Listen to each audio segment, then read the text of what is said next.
Hello. आज हम heat transfer का जो सेकंड लेक्चर है उसमें है।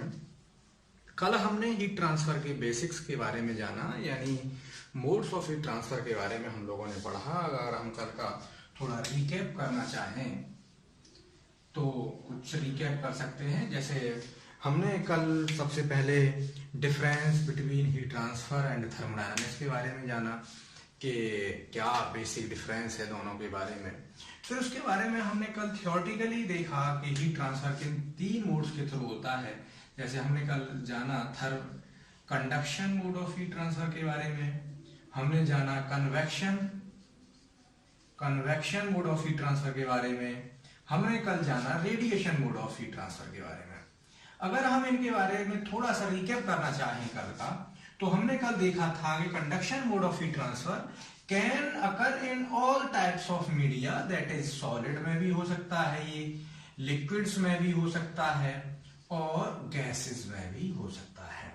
लेकिन जो convection mode of heat transfer है वो होता था हमारे लिक्विड्स में, या सॉलिड टू लिक्विड में, या तो सिर्फ लिक्विड में या सॉलिड टू लिक्विड में। लेकिन यहां पर क्या था in conduction mode of heat transfer में कि ये होता था ड्यू टू मॉलिक्यूलर वाइब्रेशन और लैटिस वाइब्रेशन और by the transport of free electrons. Free electrons move करते थे, कोई मॉलिक्यूल या पार्टिकल मीडिया का ट्रांसफर नहीं करता था in case of conduction mode of heat transfer.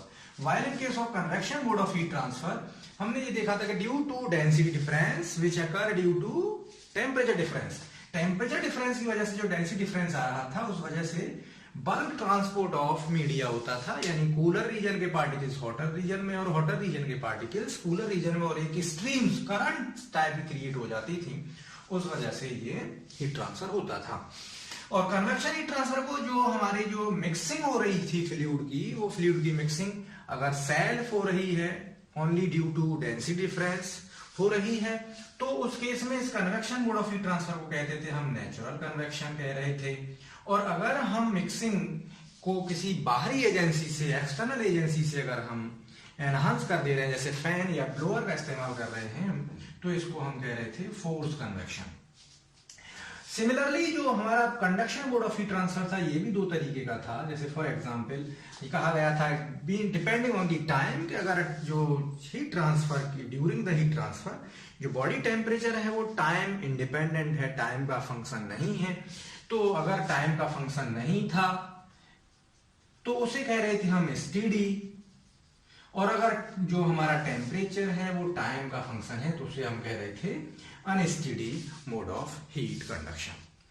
उसके बाद में थर्ड वन था हमारा रेडिएशन। रेडिएशन की खास बात क्या है इन दोनों से हट करके कि both these two types of heat transfer required media while radiation of heat transfer do not require any media, that is heat transfer can occur in vacuum. यानी अगर क्वेश्चन कभी आता है कि वैक्यूम में अगर हीट ट्रांसफर कराना है तो किस तरीके से कराएंगे, यानी वैक्यूम में हीट ट्रांसफर रेडिएशन मोड के थ्रू हो सकता है, वहां कंडक्शन या कन्वेक्शन नहीं होता है। और एक छोटी सी चीज और कल हमने देखी थी कि ये कहा गया था कि all bodies at all temperatures even at 1 kelvin temperature अगर कोई बॉडी है तो वो भी रेडिएशंस इमिट कर रही होगी। वो बात अलग है कि वो रेडिएशंस बहुत नेग्लिजिबल होंगे। दैट्स व्हाई ये कहा था हमने कल अपने लेक्चर में कि एट लोअर टेम्परेचर्स जो हीट ट्रांसफर होता है अक्सर वो कंडक्शन या कन्वेक्शन से हो सकता है, लेकिन हायर टेम्परेचर्स पर जो मेजर जो हीट ट्रांसफर होता है वो रेडिएशन में होता है। और फॉर एग्जाम्पल हमने बात करी थी कि जो हमारी फर्नेसेस हैं, फर्नेसेस में जो मेजर हीट ट्रांसफर होता है from one wall of the furnace to another wall of the furnace is due to radiation mode of heat transfer. तो ये सब चीजें कल हुई थी, ये थोड़ा सा रिकैप था। अब इसके बाद में हम आज, जैसे हमने लास्ट टर्म पर बताया था आपको कि हम बात करेंगे डिटेल में, आज हम इनका न्यूमेरिकल इंटरप्रिटेशन यानी मैथमेटिकल मॉडलिंग की हम बात करेंगे। तो उसमें सबसे पहले आप लोग हेडिंग दीजिए conduction mode of heat transfer. Conduction mode of heat transfer, तो इसमें लिखिए conduction mode of heat transfer, conduction mode of heat transfer follow Fourier's law. Fourier's law of heat transfer. Sometimes it is known as Fourier's law of conduction. और what is this law? इसकी law के बारे में लिख लीजिए. According to this law, heat transfer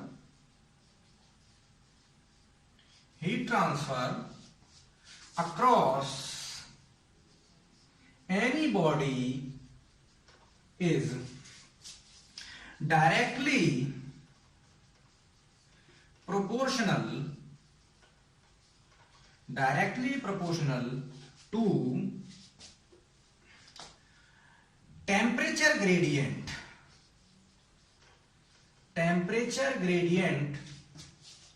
in body, and also directly proportional to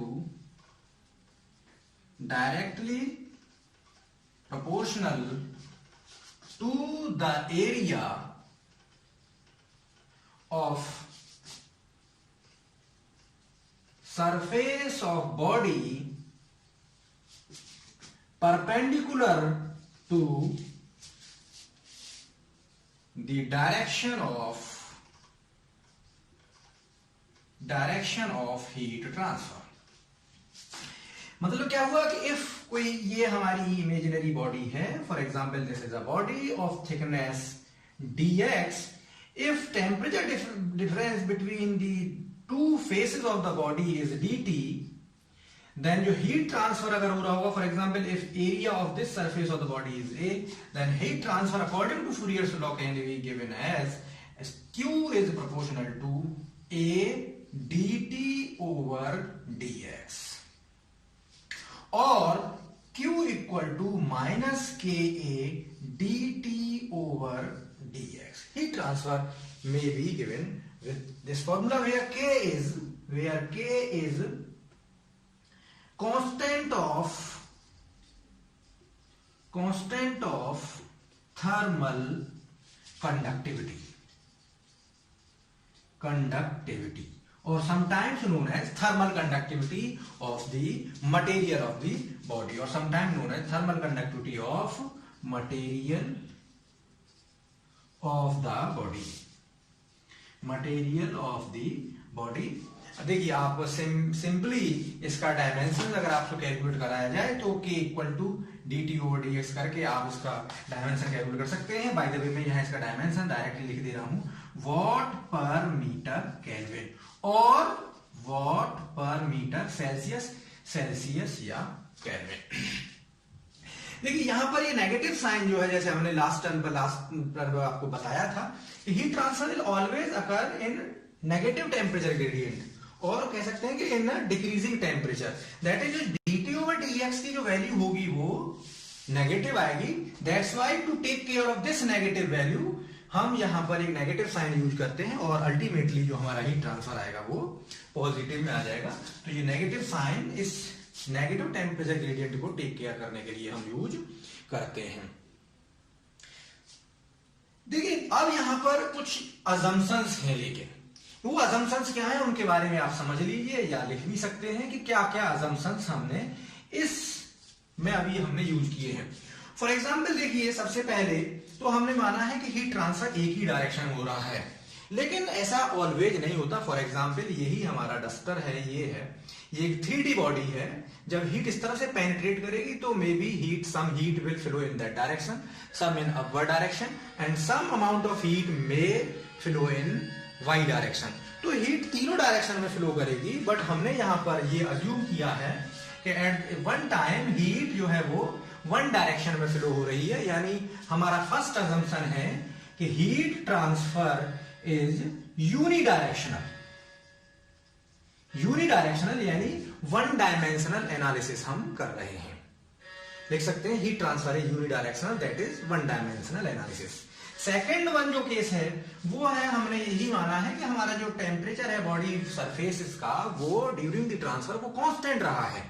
यानी हम जो स्टडी कर रहे हैं अभी यहां पर वो कर रहे हैं steady state flow conduction, steady state conduction की हम स्टडी कर रहे हैं। Second assumption for this is steady state conduction. Number third condition क्या है हमारी, देखिए एक चीज हमने ये भी अज्यूम किया है कि जो के वैल्यू है, वैल्यू ऑफ के of the body always constant नहीं रहती है, ये टेम्परेचर के साथ वेरी करती है, जैसे हमने लास्ट टाइम पर बताया था। टेम्परेचर डिपेंडेंसी ऑफ दिस के वैल्यू, जैसे हमने कल लास्ट टाइम पर बताया था आपको कि के की वैल्यू टेम्परेचर के साथ और लिक्विड्स के लिए ऑलवेज डिक्रीज होती है, लेकिन उसमें भी एक एक्सेप्शन था कि फॉर वाटर पहले ये इंक्रीज करती है और देन डिक्रीज करती है। के value for air always increase करती है, के वैल्यू फॉर सॉलिड्स इंक्रीज करती है, लेकिन इसके भी एक्सेप्शंस हो सकते हैं, डिक्रीज भी कर सकती है और इंक्रीज भी कर सकती है। तो सेकंड हमने assumption, थर्ड assumption है कि या इसको इस तरीके से लिखते हैं कि material of the body is homogeneous and isentropic. Homogeneous and isentropic. That is, value of k is constant in all direction. Number एक तो assumption ये है। दूसरा assumption फिर वही है, फोर्थ assumption चाहे आप लिख भी सकते हैं, वैसे कोई जरूरत नहीं है, कि जो के वैल्यू है, दूसरा assumption कुछ इस तरीके से भी लिख सकते हैं कि टेम्परेचर प्रोफाइल, अगला नेक्स्ट वन यानी fourth one, temperature profile is linear. इसका लीनियर होने का मतलब ये हुआ, टेम्परेचर प्रोफाइल लीनियर होने का मतलब है कि के is independent from temperature, यानी टेम्परेचर का के पर कोई फर्क नहीं पड़ेगा, के जितना है उतना ही रहेगा, टेम्परेचर के साथ के वेरी नहीं करेगा। अगर के टेम्परेचर के साथ वेरी करेगा तो इसकी टेम्परेचर प्रोफाइल वेरी कर सकती है। अगर हम आपको गेट के लिए या और भी हायर स्टडी के लिए पढ़ा रहे होते तो हम आपको दिखाते कि के वेरिएशन का किस तरीके से फर्क पड़ता है, लेकिन ये आपके सिलेबस का पार्ट नहीं है, के वेरिएशन हम नहीं दिखाएंगे। जो लोग इंटरेस्टेड हैं वो लोग खुद से जेपी हॉलमैन की बुक खोल करके सिंपली देख सकते हैं, ये किसी भी बुक में मिल जाएगा, but JP Holman is the best book for this heat transfer. अब इसके बाद में आप लोग आइए, अगर यहां तक कुछ प्रॉब्लम हो, कुछ प्रॉब्लम अगर नहीं समझ में आई हो कोई चीज, तो आप मुझे नीचे कमेंट बॉक्स में लिख सकते हैं, मैं उसको डिस्कस कर लूंगा फिर से। ठीक है, आगे चलिए।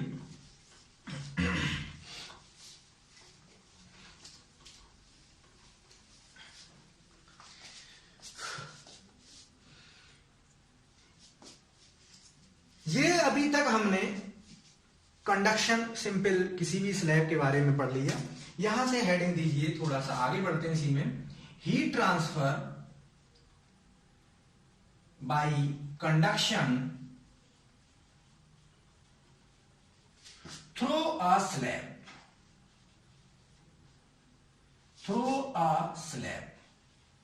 एक स्लैब से हीट ट्रांसफर कंडक्शन के थ्रू कैसे हो सकता है।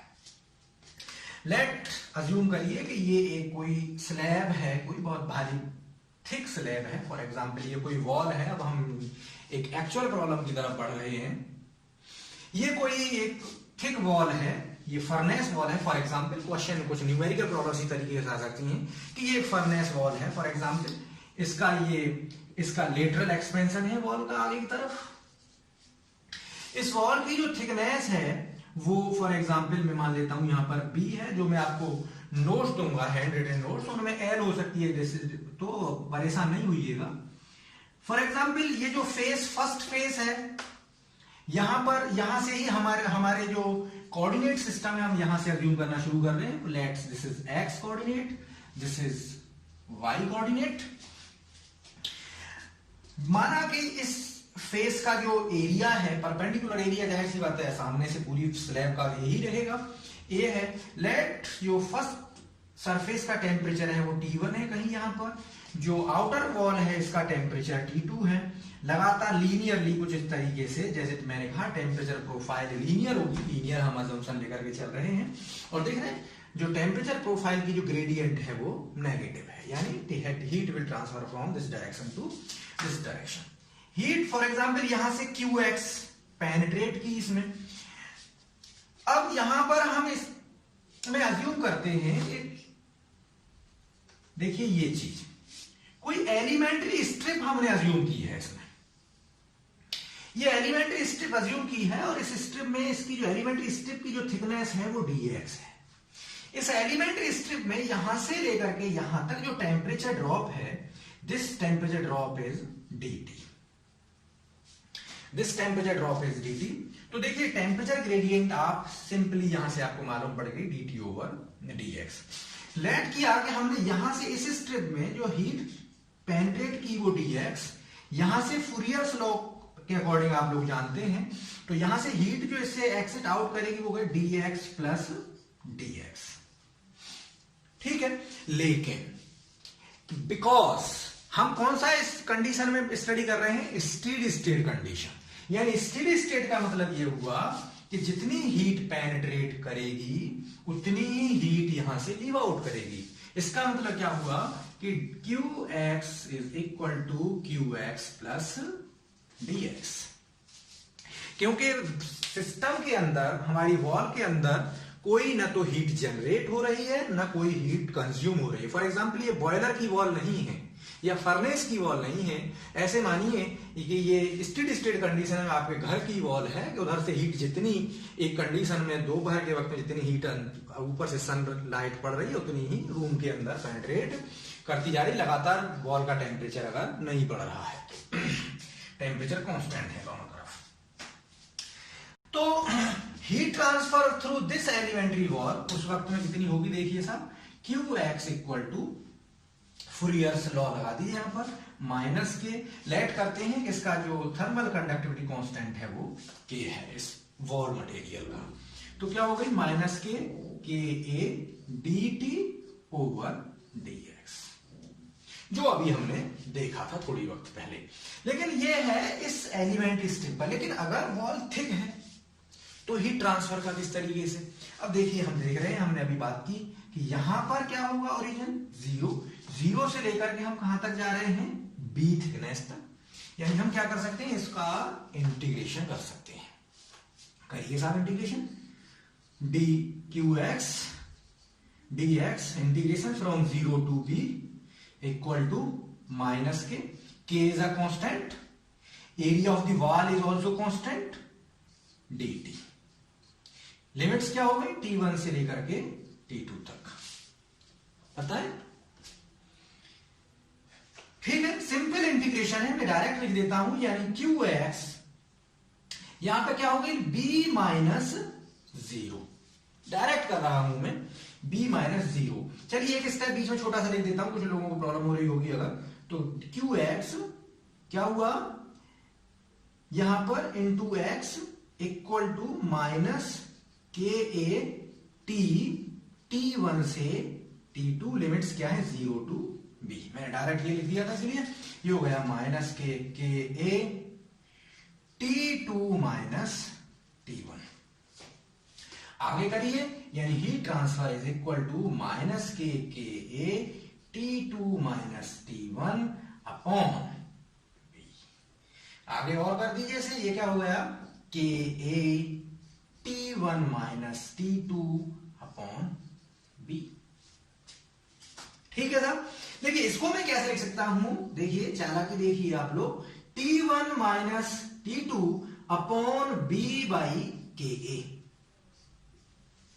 अब थोड़ा सा और करिए, आप लोगों ने इलेक्ट्रिक करंट के बारे में पढ़ा होगा, electric current I equal to क्या होता है, डेल्टा V अपॉन R, यानी पोटेंशियल डिफरेंस अपॉन रेजिस्टेंस। क्यों होता है इलेक्ट्रिक करंट का फॉर्मूला, कुछ इस तरीके से देखा होगा आपने, V1 V2 रेजिस्टेंस R, तो करंट I इक्वल टू होता है potential difference between these two ends upon resistance. कुछ इसी तरीके का यहाँ पर हमें देखिए वही टर्मिनोलॉजी, कुछ उसी तरीके की एनालॉजी हमें कुछ मिल रही है। वहां पर पोटेंशियल ड्राइविंग फोर्स पोटेंशियल था करंट के केस में, यहां ड्राइविंग फोर्स क्या है? टेम्परेचर। टेम्परेचर की वजह से फ्लो हो रहा है हीट का, वहां करंट का फ्लो हो रहा था पोटेंशियल डिफरेंस की वजह से, यानी temperature difference is equivalent to potential difference. Similarly नीचे क्या चीज बची, इसका मतलब ये वहां पर इलेक्ट्रिकल रेजिस्टेंस था, यहां कह सकते हैं हम थर्मल रेजिस्टेंस। यानी हम इसको कुछ इस तरीके से लिख सकते हैं T1 minus T2 upon RTH या delta T over RTH। Where मैं इस चीज को बचा के रखूंगा, वेयर RTH क्या है? Thermal resistance. Thermal resistance, RTH is the thermal resistance. और इसकी वैल्यू कितनी निकल करके आ गई? B upon KA। इसकी यूनिट है watt upon metre kelvin. B upon KA watt upon metre kelvin is the unit of this thermal resistance. Sorry, watt upon, sorry, unit थोड़ा गलत हो गई है, देख फिर से वॉट अपॉन मीटर केल्विन। तो आप लोगों को उसकी थर्मल कंडक्टिविटी की यूनिट थी, इसकी यूनिट है केल्विन अपॉन वॉट और Celsius upon what. Kelvin upon what और सेल्सियस अपॉन वॉट आप लोगों को मालूम है कि अभी थोड़ी देर पहले थर्मल कंडक्टिविटी की यूनिट थी वॉट अपॉन मीटर केल्विन। तो इस तरीके से देखिए, इसका मतलब मैं इसको थोड़ा यहां पर इस तरीके से हम यहां पर जैसे इलेक्ट्रिकल सर्किट बनाया था, यहां हम थर्मल सर्किट बना सकते हैं। थर्मल सर्किट कैसा हो गया? टेम्परेचर इनपुट का T1, आउटपुट का T2, इलेक्ट्रिकल थर्मल रेजिस्टेंस बीच में, जिसकी वैल्यू क्या है? Thickness of the wall upon thermal conductance of the wall K into area of the wall. This is the thermal resistance. अब अगर आपके सामने कोई इसी तरीके की प्रॉब्लम आए तो आपको इतना ये डेरिवेशन करने की जरूरत नहीं है। हीट ट्रांसफर रेट या रेट ऑफ हीट ट्रांसफर आप डायरेक्टली कैलकुलेट कर सकते हैं। Rate of heat transfer temperature difference upon thermal resistance, और thermal resistance simply thickness of the wall upon K into area. बहुत इजीली। और इसके लिए मैं आपसे एक छोटी सी एक्सरसाइज कराऊंगा अभी इतनी आसानी से नहीं छोड़ूंगा। एक एक्सरसाइज छोटी सी करके देखिए आप लोग, लिखिए, देखिए मैं लिखा नहीं रहा हूं, डायरेक्टली आप लोग एक एक्सरसाइज कर सकते हैं। डायरेक्टली करके देखिए मैं ये बना दे रहा हूं, इसको करके देखते हैं हम लोग। देखिए फॉर एग्जाम्पल एक ये कंपोजिट वाल है, कभी कभी कहते हैं कंपोजिट वाल। इस वाल को हम कंपोजिट वाल कहेंगे, कंपोजिट वाल। फॉर एग्जाम्पल हो सकता है कि ये जो हमारी फॉर एग्जाम्पल फर्नेस है या बॉयलर्स हैं, उसकी वाल अक्सर जो है इंसुलेटेड रहती हैं। तो कंपोजिट वाल ही होती है। कभी कभी वॉल 2, 3, 4 लेयर्स की बनी होती है। फॉर एग्जाम्पल आपकी घर की वॉल ब्रिक्स है अंदर और ब्रिक्स के ऊपर से फिर प्लास्टर हो रहा है, तो प्लास्टर का थर्मल कंडक्टिविटी कुछ अलग होगी, ब्रिक्स की कुछ अलग होगी। तो कंपोजिट वॉल्स, ये आपके यहाँ पर सिंपल एग्जाम्पल है। तो फॉर एग्जाम्पल ये एरिया, इस तरफ से हीट ट्रांसफर फॉर एग्जाम्पल हो रहा है। लेट से अज्यूम करते हैं कि जो ये सरफेस है इसकी थिकनेस B है, इसकी थिकनेस B2 है। थर्मल कंडक्टिविटी और दिस इज K2, इसका K1। अज्यूम करते हैं कि जो फर्स्ट सरफेस है इसका टेम्परेचर T1, इसका टेम्परेचर TI कहता हूं मैं यहां पर, TI intermediate temperature, inner line temperature. ठीक है, नोट्स में आपको कुछ अलग नंबरिंग मिल सकती है, उससे मत परेशान होइएगा। जो हम यहां अज्यूम कर रहे हैं उस हिसाब से आंसर आएगा, जो नोट्स में अलग होगा तो उसमें अलग आंसर आएगा। ये T2 आउटर सरफेस का टेम्परेचर। अब देखिए बहुत इजीली आप वही थर्मल एनालॉजी क्रिएट करिए, पूरा डेरिवेशन नहीं करना है। यानी देखिए ये थर्मल रेजिस्टेंस, ये एक थर्मल रेजिस्टेंस, यहां पर हम जानते हैं T2, यहां जानते हैं TI, T1। Thermal resistance portion का क्या हुआ? B1 अपॉन K1A, इसका क्या हुआ? B2 upon K2A। ये थर्मल रेजिस्टेंस, रेजिस्टेंस कैसे है? सीरीज में, पैरेलल में? सीरीज कॉम्बिनेशन में ऑब्वियसली। तो इसका मतलब टोटल थर्मल रेजिस्टेंस कितना हो गया, टोटल थर्मल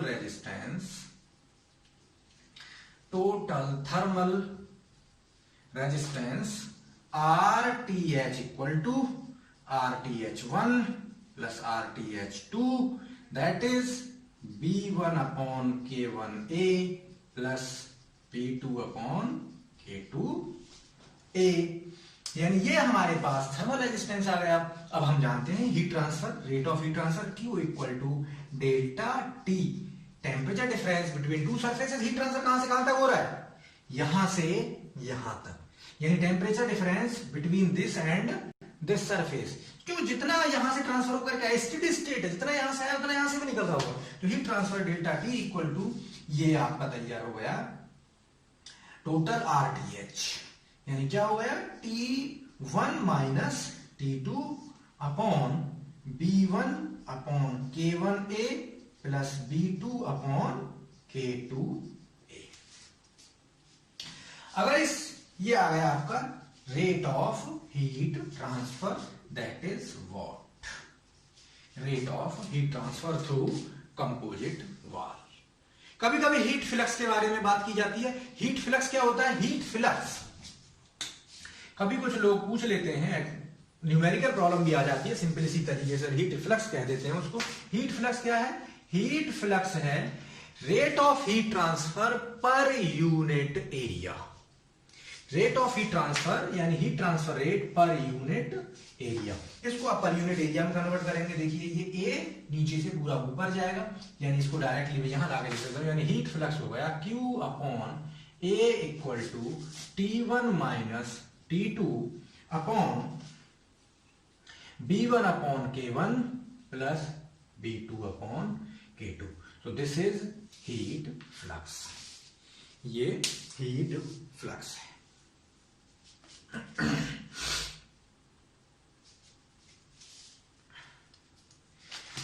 ठीक है, देखिए कुछ अगर चाहें तो एक दो न्यूमेरिकल इस पर हम सिंपल कर सकते हैं, लेकिन मेरा मानना ऐसा है कि आपको मैं न्यूमेरिकल्स पहले, क्योंकि अच्छे न्यूमेरिकल्स तब बनते हैं जब हम कंडक्शन और कन्वेक्शन को दोनों को कंबाइन करके करते हैं, तो अच्छे न्यूमेरिकल्स बनते हैं।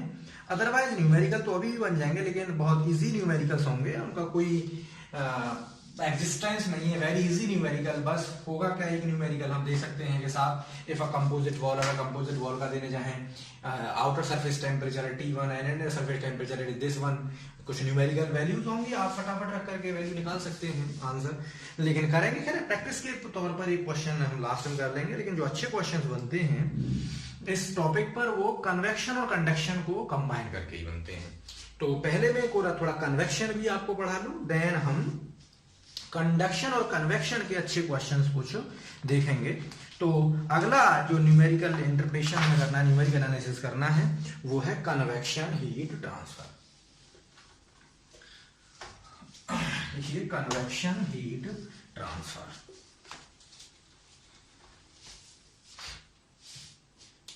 Convection heat transfer, convection heat transfer. आप लोग ने जैसे जानते हैं कि convection heat transfer occurs in fluids और from solid surface to the fluid in contact, जो फ्लूइड उसके कांटेक्ट में है उसमें। तो इसके लिए हम वही पुराना डायग्राम जो आपको लास्ट टर्म पर हमने समझाया था। For example this is a solid plate, ये एक सॉलिड प्लेट है, पड़ी हुई है यहां पर, ये इससे हीट ट्रांसफर हो रहा है। फॉर एग्जांपल जो एम्बिएंट टेम्परेचर, जो एयर में हो रहा है हीट ट्रांसफर, जो एयर का जो एम्बिएंट टेम्परेचर है वो फॉर एग्जांपल हमारा T इन्फिनिटी है, और जो प्लेट का टेम्परेचर है या वॉल कहें इसका सरफेस का टेम्परेचर TW है। ये हॉट प्लेट है, हॉट प्लेट, इससे हीट ट्रांसफर जो है ऊपर की तरफ Q हमारा Q इन्फिनिटी करके हम लिख देते हैं, ऊपर की तरफ हो रहा है। तो लिख लीजिए convection heat transfer, convection heat transfer follow Newton's law of cooling, Newton's law of cooling. जो कन्वेक्शन हीट ट्रांसफर है वो न्यूटन्स लॉ ऑफ कूलिंग को फॉलो करता है। अकॉर्डिंग टू दिस लॉ, लिख लीजिए, according to this law, according to this law, the rate of heat transfer, the rate of heat transfer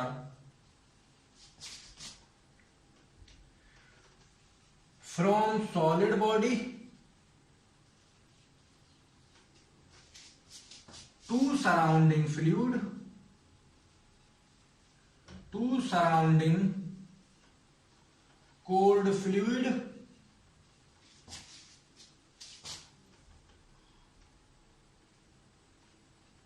is directly proportional to the temperature difference between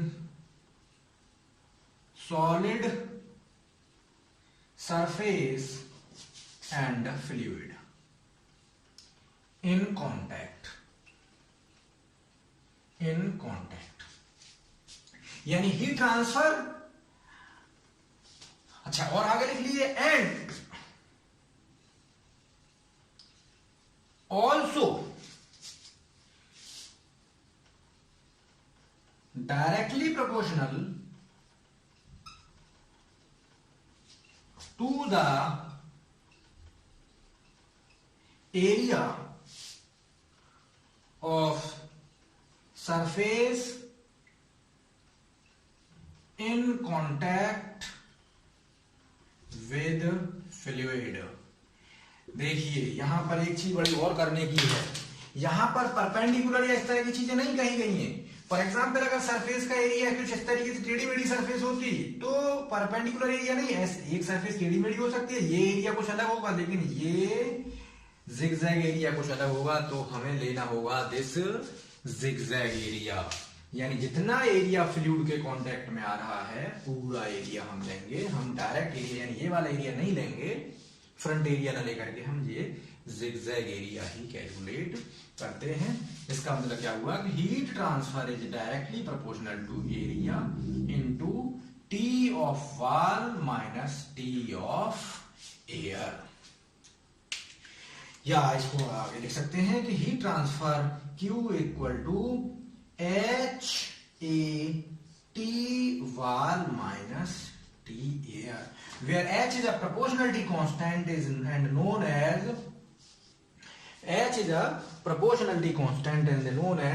convective heat transfer coefficient, known as convection heat transfer coefficient, convection heat transfer coefficient. और देखिए यहां पर एक चीज और H के लिए लिख सकते हो कि H is not only depend on the surrounding fluid, सिर्फ सराउंडिंग फ्लूइड पर, जैसे थर्मल कंडक्टिविटी का जो कांस्टेंट K था वो आपकी वॉल मटेरियल की प्रॉपर्टी पर डिपेंड करता था, लेकिन जो H वैल्यू है वो सराउंडिंग फ्लूइड की सिर्फ एक ही प्रॉपर्टी पर डिपेंड नहीं करता, वो जिस बॉडी से हीट ट्रांसफर हो रहा है उस पर भी डिपेंड करता है। तो इसलिए कहते हैं कि H is the function of velocity of the fluid, viscosity of the fluid, जो फ्लूइड मीडिया है, डायमेंशन यानी डायमीटर या डायमेंशन ऑफ द बॉडी, उसके बाद में specific heat and constant pressure of the fluid and thermal conductivity. 1 2 3 4 5, एक चीज और रह गई कोई, and density of the fluid. इन 6 चीजों पर डिपेंड करती है। छोटा सा एक ऑब्जेक्टिव क्वेश्चन एसएससी जेईई वगैरह में कभी कभी पूछ लेते हैं, या और छोटे मोटे एग्जाम्स में कभी 1 नंबर का क्वेश्चन आ जाता है कि H जो है इन 6 पैरामीटर्स पर डिपेंड करती है, velocity, viscosity, dimension, specific heat, thermal conductivity and density, इन चीजों पर डिपेंड करती है। जैसे आपको पहले ही मालूम है कि कन्वेक्शन हीट ट्रांसफर में अगर फ्लो को कैसे बढ़ा देंगे, वेलोसिटी ऑफ द फ्लूइड बढ़ा देंगे, जैसे फॉर एग्जांपल फोर्स्ड कन्वेक्शन में, तो एच वैल्यू बढ़ जाएगी। और एच वैल्यू बढ़ने का मतलब क्या हुआ, एच वैल्यू बढ़ने का मतलब क्या हुआ कि हीट ट्रांसफर जो रेट है वो भी बढ़ जाएगी। तो ये है आपका। अब इसको थोड़ा सा और आगे बढ़ाते हैं, इसको भी आगे की तरफ करिए, यहां से फिर पकड़ लीजिए इसे। Q इक्वल टू से अगेन हम किस तरीके से लेते हैं, Q equal to minus T W minus T infinity upon 1 upon H A. यानी ये फिर अगेन वही टर्मिनोल, वही थर्मल एनालॉजी क्रिएट हो गई, 1 अपॉन आर टी एच, वही चीज क्रिएट हो गई। यानी अगेन वही के साथ ये बीच में थर्मल रेजिस्टेंस RTH, यहां पर थर्मल रेजिस्टेंस की वैल्यू क्या हो गई, 1 अपॉन एच। थर्मल रेजिस्टेंस की वैल्यू कितनी हो गई यहां पर, 1 अपॉन एच। और आपका जो पोटेंशियल की जगह पर क्या गया, टेम्परेचर डिफरेंस T वाल और T एम्बिएंट या एयर टेम्परेचर। यानी अब आप आसानी से directly heat transfer rate Q calculate कर सकते हैं। Q equal to T W minus T naught या T infinity upon H A, 1 upon H A. और यहां पर एक ध्यान देंगे, जो कन्वेक्शन का जो थर्मल रेजिस्टेंस है, इसका जो डायमेंशन है थोड़ी सी चेंज होती है। थर्मल रेजिस्टेंस की डायमेंशन वही रहती है कि केल्विन अपॉन वॉट। हाँ, इसकी डायमेंशन हमने आपको नहीं बताई अभी। जो कन्वेक्टिव हीट ट्रांसफर कोएफिशिएंट है, dimension of this is watt per metre square kelvin. Dimension of this convective heat transfer coefficient is watt per metre square kelvin. Watt per, एक मिनट, इसकी जो डायमेंशन है वो है what per metre square kelvin. आगे बढ़ते हैं, जो हम कह रहे थे, अब मेन केस अब आएगा। अब हेडिंग दीजिए आप लोग, हीट ट्रांसफर, या ये कह सकते हैं conduction convection heat transfer. Conduction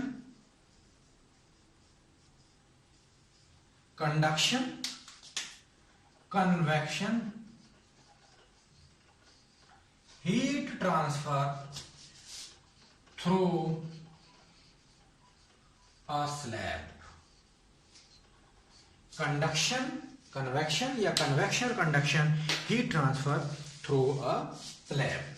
ये अब एकदम से रियल पिक्चर आपके सामने आएगी। जैसे फॉर एग्जांपल ये एक कोई स्लैब है आपके सामने, ये स्लैब है, और स्लैब भी मैं ले रहा हूं कंपोजिट स्लैब, चाहे यहां लिख सकते थे थ्रू कंपोजिट स्लैब एक साथ। अब यहां पर हमको जो है स्लैब की सरफेसेस का टेम्परेचर नहीं दे रखा होता है। फॉर एग्जांपल हमें दे रखा है यहां, यानी कोई फर्नेस है, फर्नेस के अंदर जो हॉट गैसेस हैं उसका temperature, for example hot gas का टेम्परेचर Tg, फर्नेस की जो इनर सरफेस है उसका temperature T1, intermediate temperature T2, outer temperature this T3, और फिर फर्नेस की बाहर जो एम्बिएंट एयर होगी उसका temperature, for example T infinity. कुछ इस तरीके से टेम्परेचर डाउन होते चले जाएंगे, और ये आगे बाहर एम्बिएंट, यहां पर ये फर्नेस में हॉट गैसेस का टेम्परेचर बहुत ज्यादा होगा। मैं इसे यही बना देता हूं, चलिए इस तरीके से T3। तो यहां पर अब देखिए यानी अब हमें चाहिए हॉट गैसेस थी और बाहर जो एम्बिएंट एयर है, यानी ये फर्नेस की वॉल है, कंपोजिट वॉल है, वो रूम मटेरियल से मिलकर बनी है। इसका जो थर्मल कंडक्टिव कोएफिशिएंट K1, इसका थर्मल कंडक्टिव कोएफिशिएंट K2, इसकी जो थिकनेस है फॉर एग्जांपल पहली सरफेस की B1 और दूसरी सरफेस की फॉर एग्जांपल B2 है। अब हमें यहां से हीट ट्रांसफर बताना है कि यहां से हीट ट्रांसफर Q इस तरफ कितना हो रहा होगा।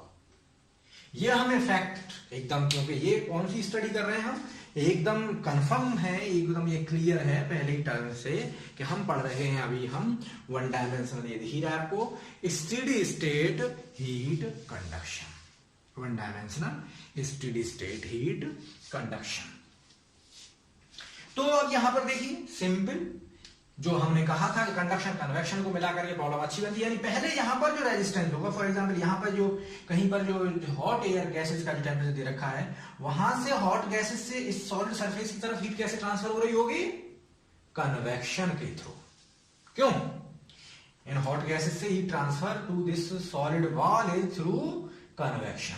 यानी यहां पर पहले हमें बनाना होगा, जब हम क्या बनाए, थर्मल सर्किट बनाए, यहां पर थर्मल सर्किट, थर्मल एनोलॉजी जिसे हम कहेंगे, थर्मल सर्किट जब बनाएंगे थर्मल रेजिस्टेंस, तो पहले यहां पर कौन सा रेजिस्टेंस आएगा, यहां पर convective resistance, convective resistance, convective resistance की वैल्यू फॉर, हाँ एक चीज और, फॉर एग्जांपल जो एम्बिएंट एयर है, हमारी जो हॉट गैसेस हैं, उसके लिए जो हमारा कन्वेक्टिव कोफिशिएंट है, convective heat transfer coefficient Hg, और जो बाहर गैसेस हैं उसके लिए convective heat transfer coefficient is H infinity.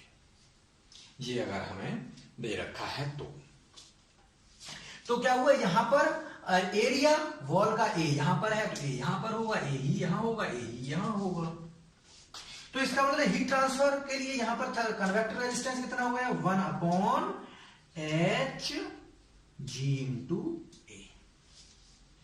आगे फिर एक थर्मल रेजिस्टेंस ये बन के तैयार हो गया, यहां पर एक थर्मल रेजिस्टेंस ये बन के तैयार हो गया, एक थर्मल रेजिस्टेंस ये बन के तैयार हो गया। यहां पर temperature T1, temperature T2, temperature T3, temperature T infinity. Thermal resistance लिखिए, यहां पर थर्मल रेजिस्टेंस क्या होगा, कंडक्शन का होगा B1/K1A, यहां पर क्या होगा B2/K2A, यहां पर कितना होगा सिमिलरली 1/, कौन सा है ये रेजिस्टेंस, कौन सा है, कन्वेक्टिव रेजिस्टेंस, यानी यहां पर क्या होगा 1/H0 इंटू A, क्योंकि एरिया पूरी वॉल का जाहिर सी बात है सेम होगा। फॉर एग्जांपल ये अगर डस्टर एकदम से दोनों तरफ थोड़ा सा इसमें एरिया में डिफरेंस है, लेकिन एकदम परपेंडिकुलर पूरी सेम एरिया का होता, तो इधर से जितना एरिया होता इस सरफेस का, उतना एरिया इस सरफेस का, उतना ही एरिया बीच में कोई सरफेस ले लेते तो उसका भी एरिया उतना ही होता।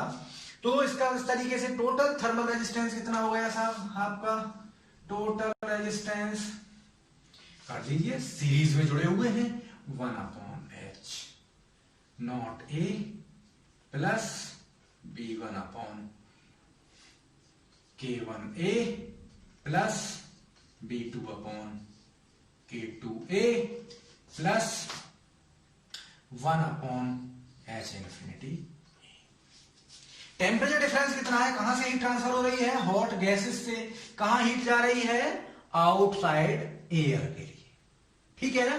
तो टेम्परेचर डिफरेंस कितना हुआ, यानी हीट ट्रांसफर अगर हम निकालें Q equal to temperature difference upon thermal resistance, temperature difference कितना है, T hot gases minus T of ambient air, T of ambient air, यानी heat transfer upon total thermal resistance, यानी 1/H0A plus B1/K1A plus B2/K2A plus 1/HA। Clear?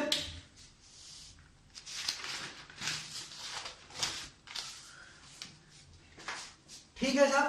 Similarly अगर ये तो है heat transfer rate, ये किसमें आ गई, वाट।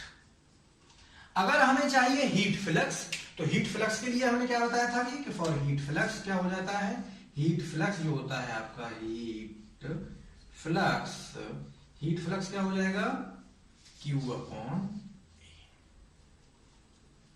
Q/A इक्वल टू ये हो जाएगा आपका TG minus T infinity upon 1/H0 plus B1 upon K1 plus B2 upon K2 plus 1 upon H।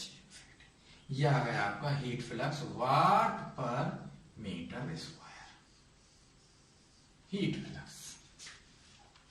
इस चीज को देखिए, अगर हम फॉर एग्जांपल कुछ ऐसे लिख दें, क्योंकि हम इसमें अगर पूरे इसको कॉम्बिनेशन को हम मान के ही नहीं चल रहे कि अंदर कुछ है, ये कुछ होगा। यहां पर एक तरह से दोनों तरफ आउटर सरफेस पर और इस इनर सरफेस पर कौन से तरीके से हो रहा है हीट ट्रांसफर? कन्वेक्शन मोड से। तो अगर हम इसको कन्वेक्शन टर्मिनोलॉजी में लाना चाहें तो क्या लिख सकते हैं? इस हीट ट्रांसफर की रेट को, टोटल को हम टोटल हीट ट्रांसफर Q क्या लिख सकते हैं? Area A। फॉर एग्जांपल हम इस चीज को पूरी को U कह दे रहे हैं, हम थोड़ी देर के U इनटू ये क्या है? Temperature difference delta T। Where ये एरिया यहां पर एक मल्टीप्लाई हो गया था, वेयर U इक्वल टू क्या हो गया? U इक्वल टू हो गया 1 upon H naught plus B1 upon K1 plus B2 upon K2 plus 1 upon H infinity. ये चीज तो हो गई। या हम इसको ऐसे भी लिख सकते हैं कि 1 upon U equal to 1 upon H naught plus B1 upon K1 plus B2 upon K2 plus 1 upon H infinity. लिख लीजिए इसे, लिख सकते हैं, लिख सकते हैं। अब देखिए, ये आप लिख लीजिए इसे आराम से। इस फॉर्मूले को मैं आगे लेके जाता हूं।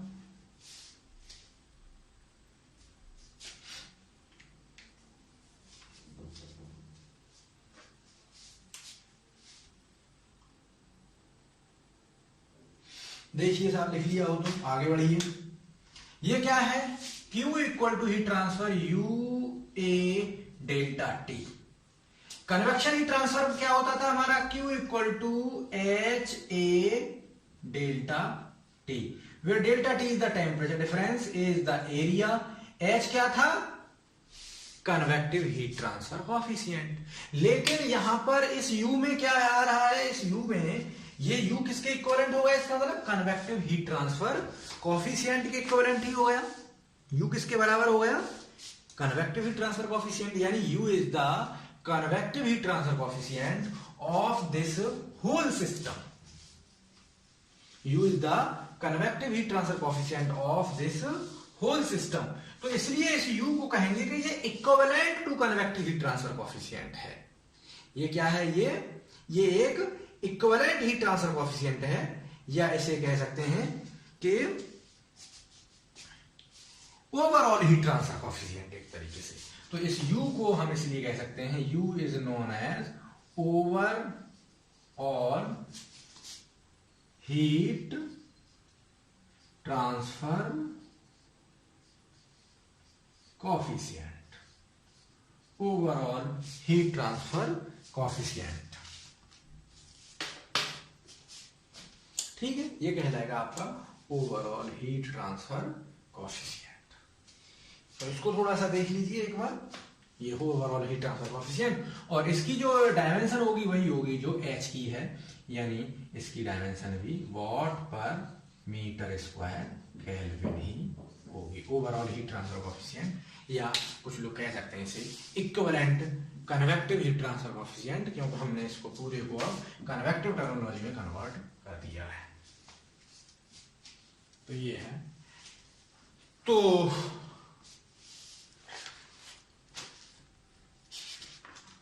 आज इतना ही। नेक्स्ट लेक्चर में अब हम हीट ट्रांसफर थ्रू पहले सिलेंडर्स पढ़ेंगे, सिलेंडर एंड स्फीयर्स। उसके बाद में हम एक दो प्रॉब्लम को भी सॉल्व करने की कोशिश करेंगे। जो भी आपको अगर कोई प्रॉब्लम रही हो इस लेक्चर में, तो आप मुझे कमेंट लिख सकते हैं नीचे कमेंट बॉक्स में। मैं आपको उसकी न्यू वीडियो छोटी सी उसकी बना करके अपलोड कर दूंगा बहुत जल्दी। Thank you.